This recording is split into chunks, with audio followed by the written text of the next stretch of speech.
मारै जलिया से मछरिया मोर पतर का बालमा हो। मारै जलिया में मछरिया मोर पतर का बालमा हो।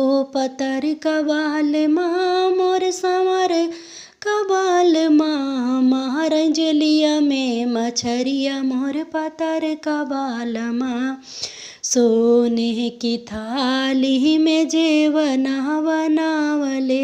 सोने की थाली में जेवना बनवले। जेवै नदिया के किनारवा मोर संवर का बालमा हो। जेवै नदिया के किनारवा मोर पतर का बालमा। जेवै नदिया के किनारवा मोर संवर का बालमा। मारै जलिया से मछरिया मोर पतर का बालमा।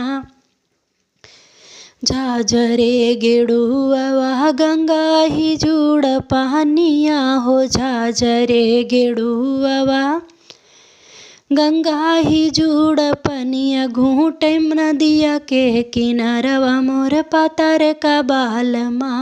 घूटे नदिया के किनारवा मोर पतर का बालमा। मारै जलिया से मछरिया मोर पतर का बालमा। मारै जलिया से मछरिया मोर पतर का बालमा।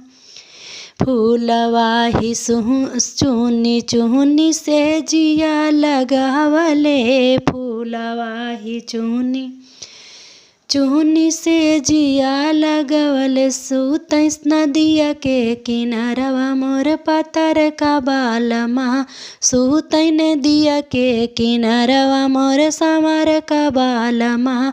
सुतै नदिया के किनारवा मोर पतर का बालमा। मारै जलिया से मछरिया मोर पतर का बालमा।